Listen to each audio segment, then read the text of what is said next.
Welcome back, everyone, to Meditations by Gregory T. Obert, bringing you the best new guided meditations and mental health discussions every week. I'm your host, clinical psychologist Dr. Gregory T. Obert. Thank you so much for joining me today, and I have a treat for you all because I'm hitting you with another interview. In fact, we have someone really special who I'm excited to talk to, and then you all can listen to us talk today, and that's Miss Nikolai Blinow. She's a licensed mental health therapist in Rhode Island, Massachusetts, New Hampshire, and Vermont. With a master's in agency counseling, Nikki has been honing her mental health skills for more than a decade. She leverages technology and science to provide real results to executives, entrepreneurs, and others who are looking to improve their mental health. Her focus on burnout prevention and trauma treatment have helped hundreds of individuals directly and indirectly through her media presentations, including her premier TEDx talk on yoga and its connection to mental health, which was a great talk. Nikki, welcome to the show. Thank you so much for being here today. Thank you for having me. I'm so excited to hang out today. I'm excited too. And there's a lot there in that little blurb that I read. So I would love to hear. I sort of joke and say in 30 seconds or less. I'll give you 35 seconds. Yeah. But tell me about your life story and how you got to where you're at. Okay, 30 seconds or less. I would say my life story is my dad is an immigrant from Eastern Europe. My mom is American. I grew up there for fairly poor, just, literally having a family who came here with nothing, trying to sort of build the American dream life. And so that internalized in me a very strong belief system in working hard and a desire for stability. So I had a first career already in higher education because I thought that if I worked in higher education, I would have a nice blend of having a nice, secure job with benefits that also felt personally fulfilling to me because I'm also a first generation college student on both sides. But I realized pretty early on that it wasn't the best fit. And I also started to notice my own patterns of burning out. And I did some self reflection that basically led me first to becoming a yoga teacher because I wanted to help people. And I had had my own yoga practice that I started in my undergraduate. And then decided to pursue taking that further. And the things that I loved most about my job in higher education were really getting to know people. And I worked in institutional advancement, which basically means fundraising from alumni. And I loved getting to know the alumni and figuring out what mattered to them. But I didn't love the part where then I had to basically sell them on making big donations to the college. Mm. And so I thought, if I pursue my degree in mental health counseling, then I'll get to do the parts that I really like, which is working with people. But instead of selling them on having to give money to, programs or an organization that I liked very much, but I had no personal affinity with, I can basically sell people on themselves and achieving their goals, which I think is the best job to have. Yeah. Probably a little bit more rewarding than begging people to donate. It would be one thing if it was a school also that I had gone to, but it wasn't my alma mater. So it was just like begging people to donate to a school that, again, very good school, but just they had plenty of money. It was an Ivy League institution that I was working for. So they were very successful. And I personally had no connection to them. So this is feels more high integrity for me personally, getting to sell people on themselves. Yeah, and what a journey you've had just to get to this point that sounds like is very, very rewarding for you. I know in our initial correspondence, you were talking about trying to also leverage technology to kind of help Mhm. you with, I assume, not just your yoga practice, but definitely with your private practice, which is, I want to get the name right for people, Empowerment Psychotherapy. So tell me a little bit about how that technology was initially kind of a struggle, but now it seems like more people are getting on board. Yeah, and I know we were talking about that, and that's one way I ended up here because Mm-hmm. I have great friends who are invested in the podcast medium. And I believe in technology as a medium. I remember when I was doing my master's degree, it was so interesting because between being a yoga teacher already, I have so many memories of my professor saying to me, like, yoga is not mental health, right? And Oh, here I wow. am. Yeah, how far we've come, right? And so it was so interesting to feel like I almost had to like box parts of myself up, because I was like the black sheep of my program, like the Mm-hmm. holistically oriented one. And now you have people like Bessel van der Kolk and, Peter Levine, all these somatic based therapists who I'm sure have their own yoga practices or doing meditations just like you are. A lot of my graduate research was on either yoga or mindfulness for anxiety primarily. Um, and then add into it, yeah, technology. I remember having to record my sessions for review and um, having my student, my practicum student, feeling so uncomfortable with the camera and me acknowledging the camera, and my professor saying, like, why did you do that? You should have just acted like it wasn't there. And I said, no, they're having an authentic experience. They're watching themselves on camera. That's uncomfortable for them. Why not just bring it into the room? And I think I've always been an early adopter because my undergraduate degree was in communications and I had a minor in information technology. So um, I've always believed that technology, when used well, can make us as therapists more accessible to people. And I'm sure like you have had that experience. Mm-hmm. But the days of we couldn't practice across state lines. Now, thankfully, with SciPact, many people can. And counselors, we are getting a counseling compact, so we will be able to Hallelujah. soon as well. Thank goodness. Or texting, and the idea that telehealth can't be as effective as in person. I've had quite the opposite experience. People who have very demanding jobs are much more likely to attend to their mental health when they can attend it remotely and it saves them time on commuting. Or working parents who have childcare that falls through, they can do an appointment and they don't have to have their child in the room, but it's very Mm-hmm. different to leave like a 5-year-old in front of a show for 45 or 60 minutes versus, you can't just leave your house and leave your 5-year-old behind. You Yeah, would it's be in some probably not serious good. trouble. Probably not a good idea. Yeah. Oh, so it's I believe in it, but I just feel like our community has been slow to embrace it. But the one good thing I think about COVID was it sort of forced the community in a lot of ways to catch up and help technology become more just accepted. I agree. Not much was good about that time, but I will say, from a selfish perspective as a therapist, it was really nice to see people make the leap to telehealth. And I can Mm. totally relate to you about just the struggles of people trying to adopt technology. For those that don't know, I was a master's level clinician for many years before I got my doctorate. And one of the proposed changes that was happening in Illinois at the time where I lived was that insurance was trying to get different reimbursement rates for telehealth.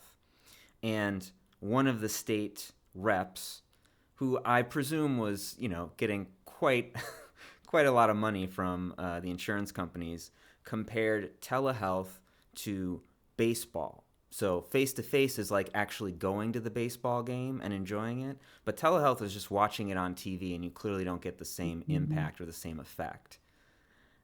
And I'm like, why are you comparing baseball to mental health, A? And B, there's so much research out there that shows the opposite. But, you know, I guess when you get those sweet insurance checks, it's easy to say such things.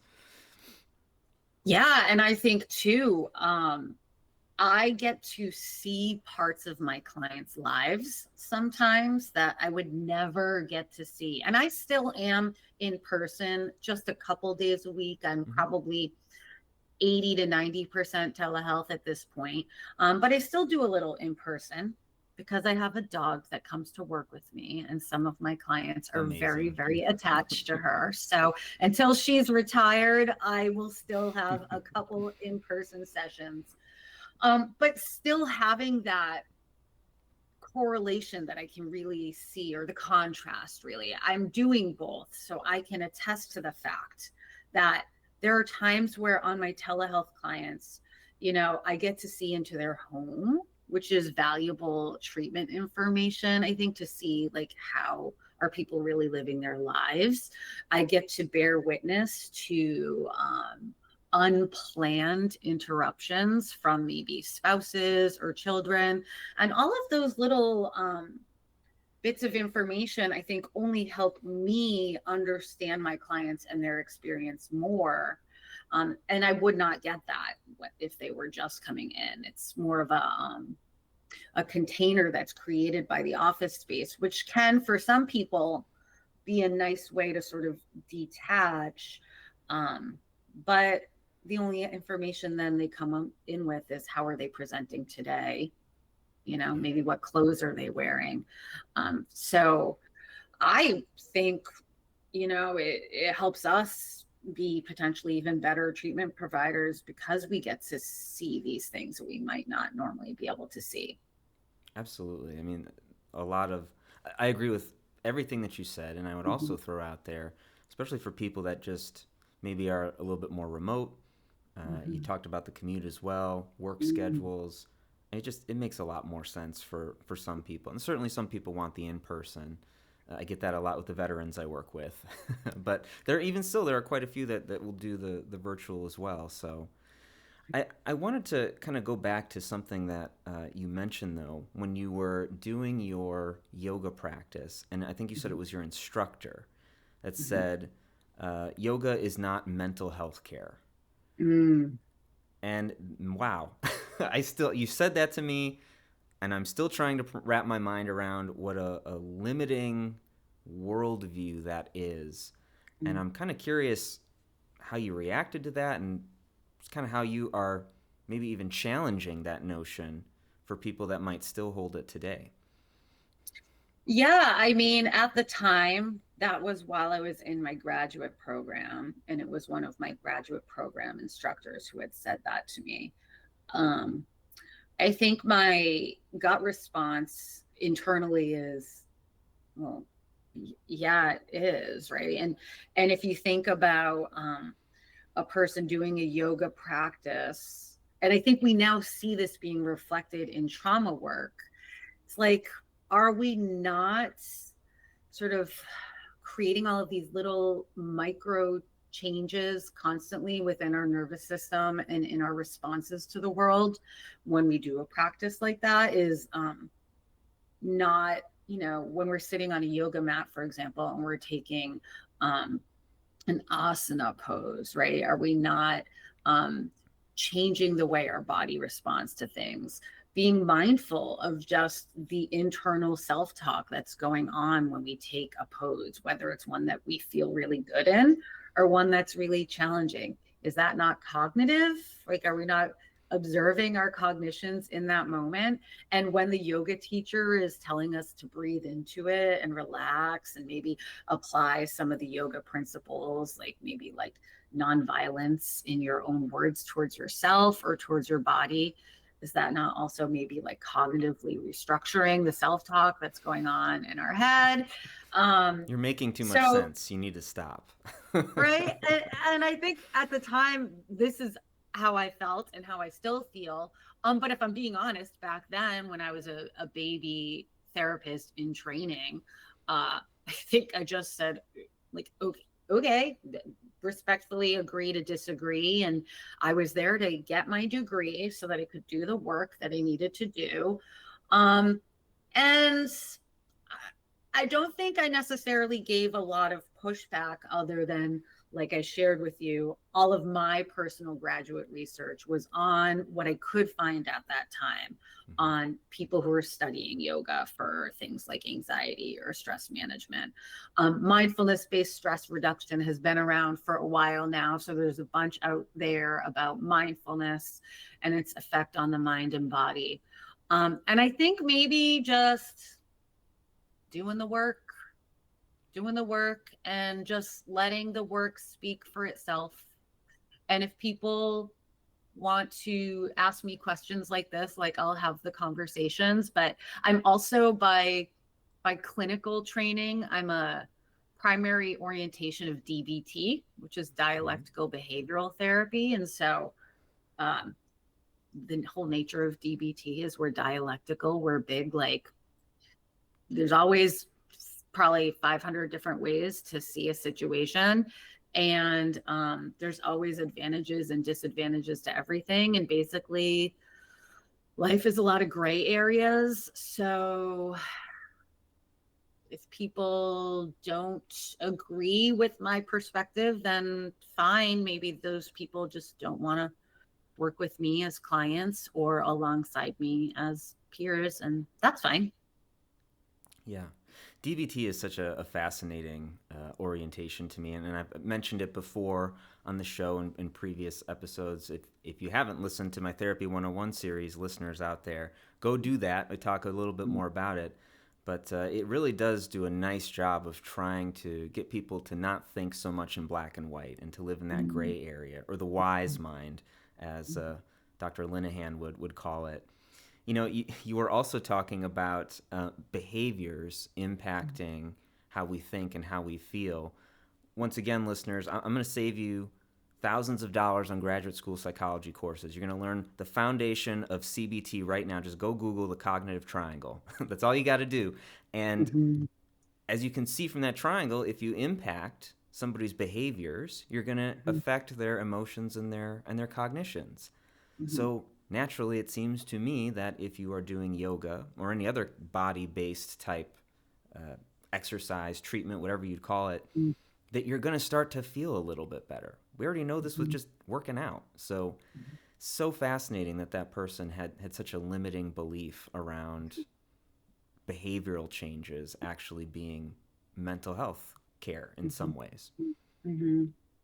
Yeah, and I think part of it may also be, you know, yoga incorporates a lot of that mindfulness piece, and spirituality can be a big part of yoga practice as well. And so I don't know if that's also part of the challenge is if there's a spirituality component to something, then does that automatically mean that it can't be helpful? And again, because I'm a DBT person, I'm dialectical. I think, something can be a spiritual practice and it can be a purely behavioral practice. And maybe for some people, that's all they want it to be. And then for other people, they might be interested more in the spiritual and sort of energetic side of yoga. And some people are like, this is a great way to do all of the things, right? I can work on my energy body, I can work on sort of my sort of spiritual growth and development, and I can sort of strengthen myself, breathe more deeply. So you're saying two things can be true at the same time. Wow. So dialectical of me, I That's very know. dialectical of you. Mm-hmm, But mm-hmm, what's fascinating about that is, we can sit here and joke about it. In my clinical practice, and I'm sure in yours as well, there are so many people out there that struggle with that idea. And as somebody that does trauma work in her practice, I'm kind of curious how that tends to show up for the clients that you work with. yeah, I would say because I tend to work with people in some form of leadership. So, like you read in my bio, I work primarily with executives, entrepreneurs, small business owners. And then I actually also have a subset of just really high performing ADHD people, some in leadership, some not necessarily in leadership, but really thriving in their careers. And I think that's important to note because the data on ADHD and trauma shows us that people with ADHD are 4 to 6 times more likely to experience trauma than neurotypical people. And when it comes to the people in leadership that I work with, I think a lot of leaders who have trauma don't even know that they have it, because what I tend to see is their trauma has made them very resilient and has pushed them into a low level but chronic fight or flight mode that actually has served them pretty well in life. And that's why they're able to be as successful as they are, because the fight or flight response pushes them to be really dedicated problem solvers, people who see a challenge put forth in front of them, and their natural response is to figure out, how do I just get around it? Either by pushing through it, or this is where maybe the flight comes in. Let me just like pivot and get around it by stepping away from things that don't serve me. And how I think that manifests in those sort of extreme all or nothing ways is I see a lot of people who are perhaps workaholics on one hand. Some may not necessarily identify as workaholics, but they're people who literally don't know how to slow down. They're always on, right? And they're on until they're not. And then they're maybe binge watching Netflix for way too long, thinking about all of the things they could or should be doing as defined by them. And a lot of times those things are not even necessarily that important because they're high achievers. And it's like, I've been meaning to go through my closet and donate clothes. And why haven't I done that? Because they're on all of the time. And so when their brain finally turns off, it's not a conscious choice to turn off. And then their nervous system just doesn't want to do the mundane household tasks that aren't going to cause your life to fall apart if they don't get done. Mm-hmm. So easy to just kind of kick those things to the side and just focus on all those quote unquote the big important things, Mm-hmm. and just constantly be on, constantly be running. And you relate this back to certainly ADHD. You're also relating it back to some of the trauma that some of your clients have experienced. And I want to kind of check in and kind of get a sense of, when you say trauma, what are you talking about? I would say for most of my people, what I see is what in the trauma world we'd call like little t versus big T trauma. Although I don't even know if it would always be little t trauma, depending on who we were assessing it through. But the things I see are people like me who grew up in poverty, right? I think growing up poor can actually be very traumatic, and it conditions this response in some people to just work very hard to overcome and to prevent sort of the insecurity, like the financial instability that growing up low income can come with. Um, People growing up in single parent households and the stuff that can come along with that. So sometimes parental abandonment and neglect of one parent.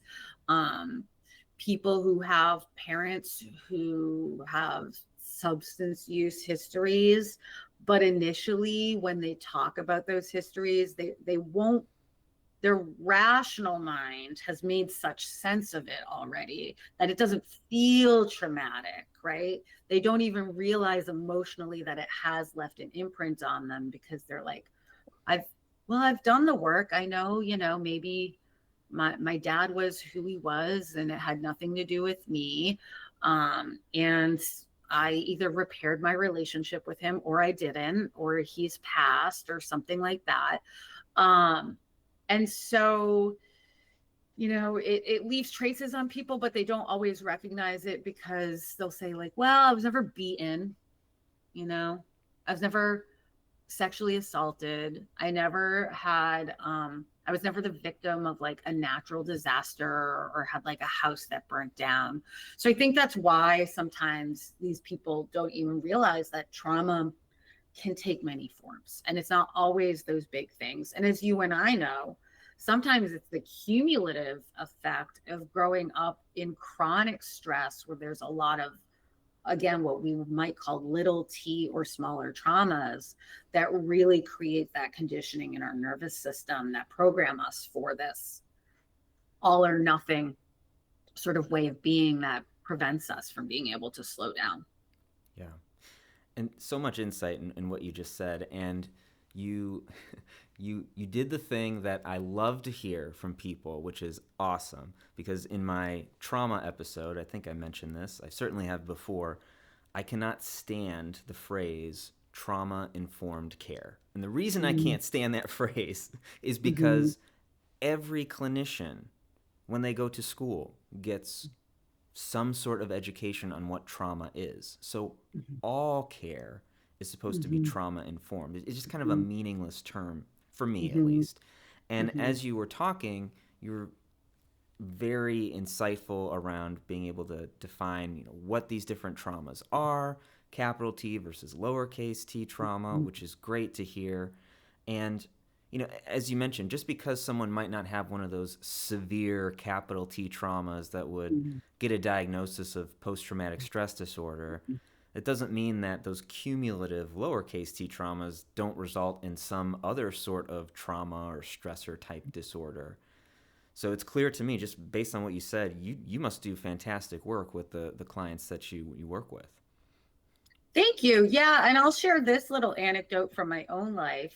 Um, I, as a clinician who does DBT and EMDR, I also put myself into EMDR before I trained in it because DBT people were big practice what you preach people. So if I'm going to train in EMDR, which is a trauma treatment, I think it's best for me to experience it as a client as well. So I understand that from my client's perspective.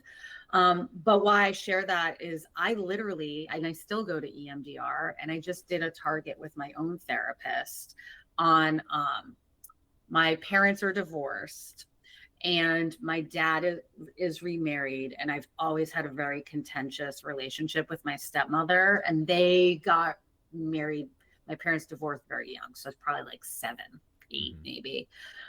But there's a memory where it was Christmas time and I have half brothers with my dad and my stepmom, and they made us open Christmas presents, and they got me a CD, but then my other brothers got these like very elaborate, very expensive Christmas gifts that were like hundreds and hundreds and hundreds of dollars. Mm-hmm.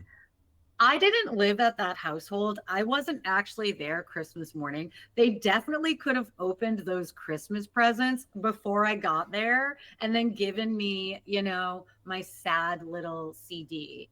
But instead, we were forced to sit and open all of our presents together while it is so clearly obvious to me that I'm being given much less. And I was probably like, at this point 10, 11, 12.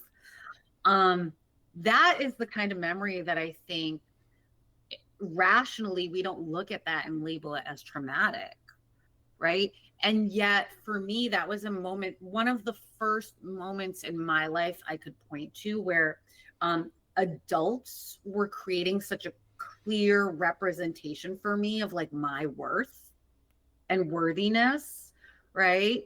And for a long time, even in my private practice, I am out of network, which means I don't take insurance. Um, but for years I did because I think there was like some of my own worthiness of like, am I really good enough to be able to just go out of network? And I think it all started maybe not just with that one memory, but that was a seed that was planted for me questioning my own worth. And I share that because I think when we hear stories like this, there's probably a lot of people listening who probably have something Mm-hmm. that they can point to that's maybe similar or maybe not exactly similar, but it's one of those memories that they just think back to often. And they know that it's like, if you're thinking back to it every now and then, there's probably a reason. Yeah, I really appreciate you sharing that personal Mhm. story, and I'm going to preempt anyone that might be, oh, that's not a trauma, that's not a trauma. Okay, maybe you don't define it as a trauma. What I Mhm. will say is it certainly set the stage for this internal belief, this self concept being devalued. I'm worth less. I'm Mhm. When you're experiencing that in fourth, fifth, sixth grade, and that's happening maybe even multiple times a month, a year, Mhm.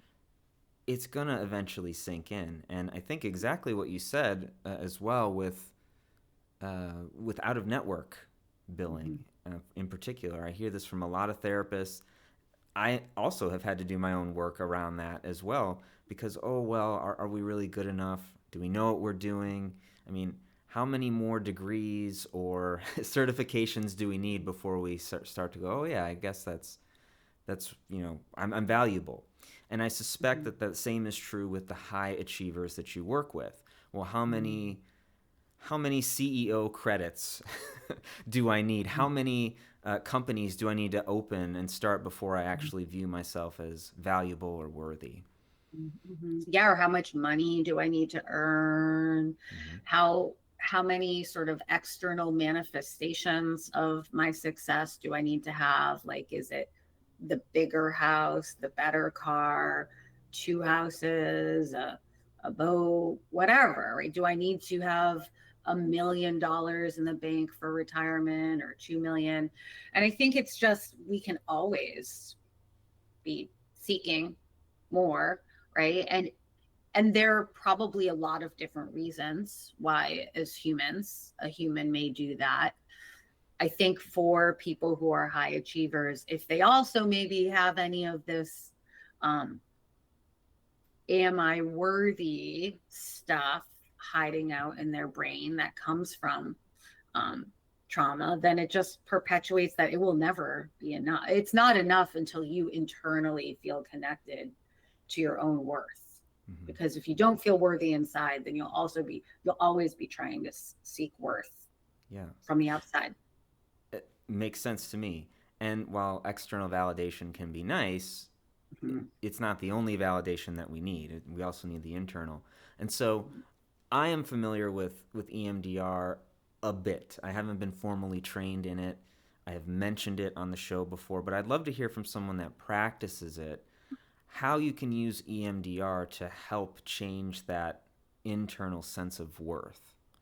Mm. Oh, it's okay. I'm going to just give a quick EMDR blurb.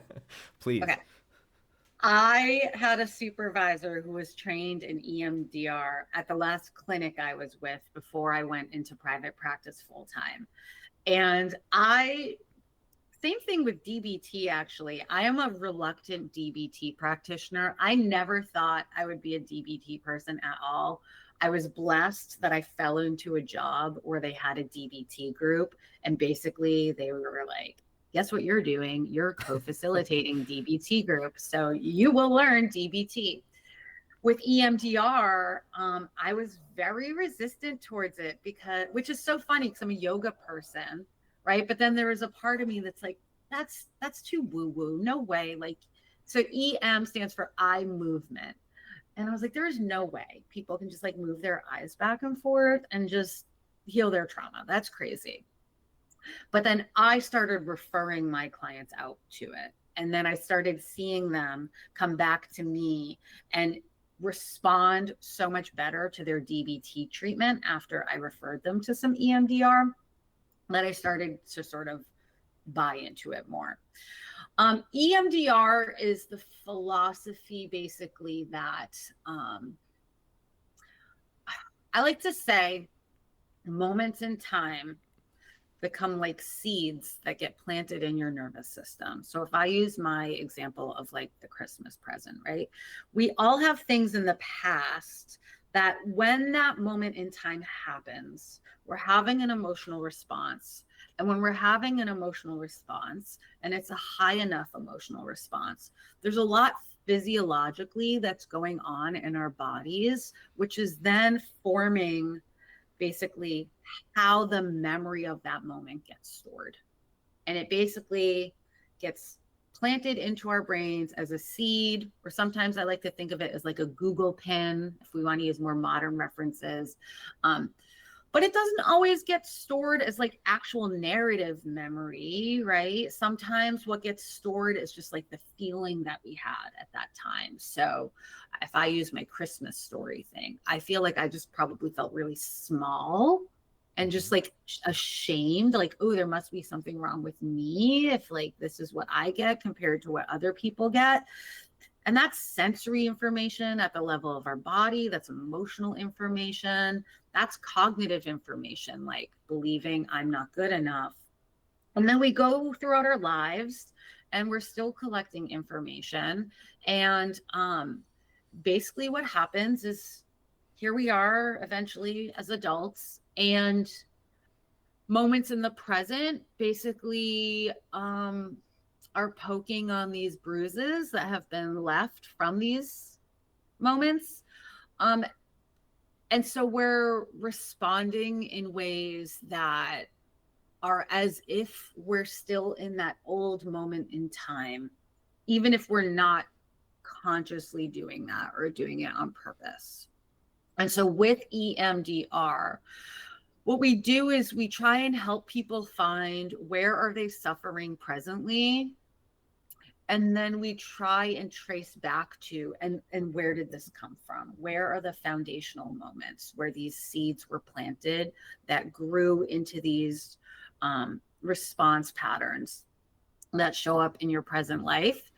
And the D in EMDR stands for desensitization, and the R stands for reprocessing. So you can basically think of it as, how can we find these moments? How can we desensitize them, which means make ourselves less reactive, and reprocess them, which means how can we reshape our relationship with them and really genuinely help our brain think differently about them. And eye movement is usually what you think of when you use EMDR, but there's actually a lot of ways to stimulate the brain beyond eye movement. But when we pull up this targeted material and we use eye movement or something similar, it changes how your brain responds to that stimulus. And that then frees your present self to also be released from these old sort of behavioral or emotional or thought patterns, which sounds crazy until you do it, and then you feel it, and then you think, wow, I feel different. And it's amazing. I've seen people in one EMDR session, they're like, wow, this thing that's been bothering me since I was 10, I can literally feel already. Like if you tell me to think about it, it doesn't have the power over me that it had literally 45 minutes ago. Wow, that's pretty amazing. Now, if I can play devil's advocate, well, I'm playing devil's advocate for somebody else. I had a Yes. supervisor that once said, what was the exact phrase? Something to the effect of everything that is new in EMDR is not really new in psychology, and it's really just kind of a form of exposure therapy because you're just thinking about the memory. Mm-hmm. So what makes EMDR different from that? I would say I don't necessarily disagree with you, because I think part of EMDR is we are doing exposure, right? I would say where EMDR differentiates itself is that addition of some sort of stimulus, so the eye movement or something similar. So I will say I am EMDR basic. So there are people out there who are certified and know way, way, way, way, way, way, way, way more than I do. So if you are listening and you're one of those people, please give me grace.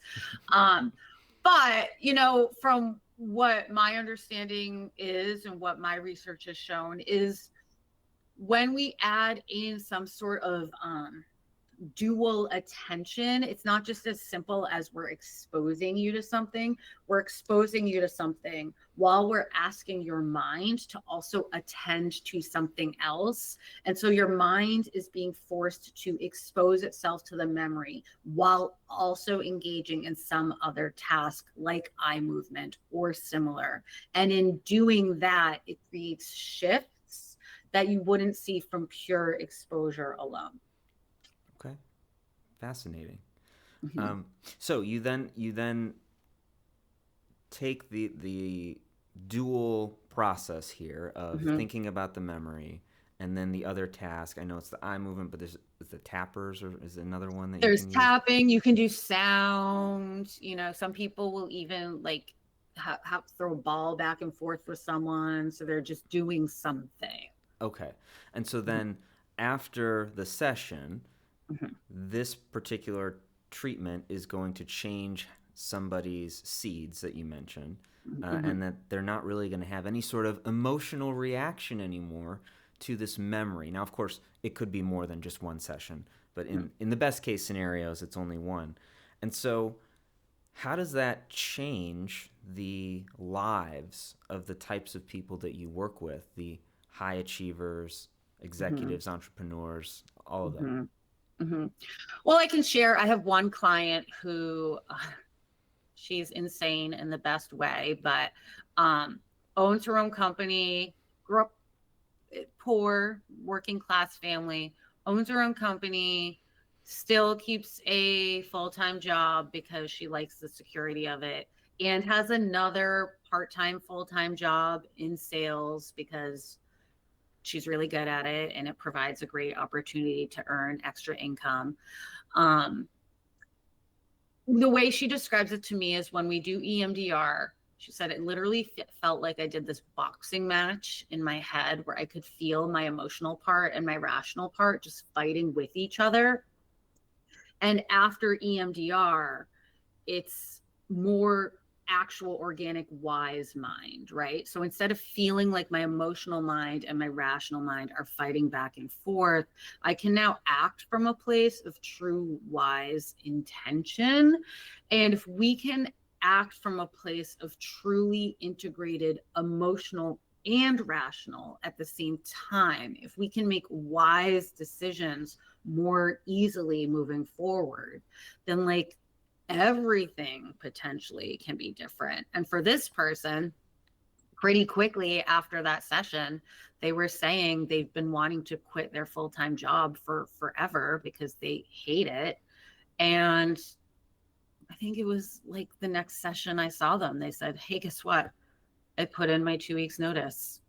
And they've been wanting to quit their job for, honestly, quite frankly, probably since they started. I think they knew pretty early on Wow. it wasn't it wasn't filling their cup. And then I just saw them and they said, "Hey, guess what? Shocker, Nikolai. The business is doing great, and this opportunity to open a new location in a very high socioeconomic status area literally just is falling into our laps, happening so organically and easily. Hmm, who would think that if you stopped working 3 jobs, all of a sudden your business thrives because you're not dividing your attention among 10,000 other things?" Yeah, it's a mystery wrapped in an enigma. And I think those are the kinds of things that my high achievers, right, because they're operating from this fight or flight place where they feel like they can't stop, they feel like they can't slow down, and then with the EMDR, when they're able to slow down, they're actually able to be much more intentional. And with intentionality, I think actually comes bigger changes or just like more fulfilling quality of life. Yeah. What a lovely story to hear how your work can help change somebody's life so dramatically. And like I said, it's clear you do great work. Again, Nikki Blinow, If you're listening to this and you're in Rhode Island, Massachusetts, New Hampshire, Vermont, you gotta check her out. Wait. I'm gonna get it. Empowerment Psychotherapy. Empowermentpsych.com. And of course, that link's gonna be in the description as well. Nikki, I wonder. I know we only have a few more minutes left here, but I wonder um, what sort of guidance, advice, resource, skill, I know that those are 4 different things, but you might be able to give to somebody who might kind of be in the place that you tend to specialize in, someone who's struggling, a high achiever, and just wants to do something differently. Mhm. Yeah, I would say as a DBT practitioner, we teach many skills. DBT, we love skills, love them.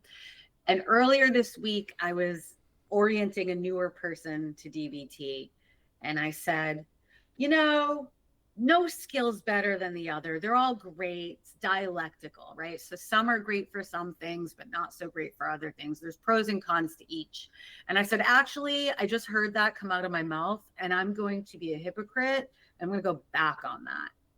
I think mindfulness is literally the most important skill set of DBT. And I would say just of life in general. And that's why I think it's so great that you have this podcast where you provide all these meditations to people. Um, and I'm sure you might know this from your practice, but anecdotally, I tell people the goals of mindfulness are threefold. And this actually comes from DBT. When we are more mindful, we reduce our suffering, which is just a lovely place to be. We become more in control of our mind in like a healthy, non-compulsive way, instead of feeling like our mind is just controlling us. And we can see reality more clearly. And I think that when we can see reality more clearly, that's when we can make the best decisions for ourselves. But then also, going back to my graduate school research, which now is outdated because I haven't been in graduate school for 15 years. But even then, they were doing like very real fMRI studies where they were teaching people mindfulness and meditation practices and then measuring brain activity. And what they've shown is that pretty quickly, when someone has some sort of mindfulness or meditation practice, the sort of like amygdala and the emotional centers of your brain become less reactive. Right. And again, I think if we're less reactive, we can be more intentional. And when they look at the brains of long-term meditators, what they find is there's actually stronger connectivity between the actual emotional parts of your brain, your limbic system, and the more rational, higher thinking parts of your brain, a la the prefrontal cortex. And so how they sort of interpret that is that people who have strong mindfulness practices and have had them for a while, it's not that they become less emotional, although initially there is less emotional reactivity. It's that with time, their brain literally just gets better at communicating within its own self. And that emotional part of the brain and the rational part of the brain really, truly can collaborate more effectively and mediate with each other, maybe, versus feel like they're arguing against each other. So I think trying to get some sort of mindfulness practice is something that you can do that's of no cost if you want to do it on your own. There's a million different ways to be mindful, so you can find what works for you. And you don't need anything fancy. If you want to listen to your podcast, you can listen to your podcast. But if you also just want to go light a candle and stare at the flame in your bedroom, you can do that. Yeah, although of course I would prefer that you listen to the podcast, That would be obviously the preferred choice. Absolutely, the premier choice. But no, the thing that sticks out to me, and then I'll kind of say a little bit more explicitly, is that you don't really have to, you the listener, you don't really have to do anything crazy. In fact, you could just start today. It could be looking at a candle. It could be taking 2 to 5 minutes and actually being fully present when you're eating your meal. It could be some deep breathing. It could be any little thing that you can think of, as long as you are paying attention on purpose to the present moment, non-judgmentally. By non-judgmental, I mean focusing on the facts of the situation, not as you want it to be. You're practicing mindfulness. You slowly start to ratchet that up until you live a more effective, calmer life. Now, of course, if you want to do something a little bit more intensive, you can. And that's exactly what Nikki does at her practice. And again, I want to give her a shout out. She's doing great work. Empowerment Psychotherapy. Nikki, we're just about out of time. So, where can people find you to get in touch with you, to study what you do, to just learn from you and all the great stuff that you do? Absolutely. The best place is definitely my website, which you have graciously given to people a few times today. And if you feel like you would like to potentially work together, there's a contact me form you can use to request a consultation. I'm also on LinkedIn. It's Nikolai Blinow. You can just pull me up on LinkedIn. Also, if you go to my website, if you go to empowermentpsych.com/checklist, I've created a free guide for burnt out entrepreneurs and executives who are looking for some initial strategy that they might want to self-implement that pulls from all of the experiences we're talking about here, whether it's my yoga experience, my DBT experience, my just lived life experience. So that's a great resource. There's tons just in that little checklist. So there's options. Absolutely. And again, if you're listening, go check her out. She's doing great stuff. Anything else for the people before we wrap this up? People, I'll say, life is hard sometimes. So just know you're doing the best that you can. And hopefully, when you're listening to this, you're having a great day. But if you're not having a great day, then solidarity. We see you. We hear you. Know that even if it's hard right now, it won't be hard forever. You're doing the best you can.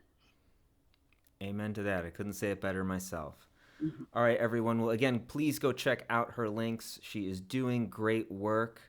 I will be back next week with my end of year wrap up, so be sure to listen to that. But until next time, thank you all for listening.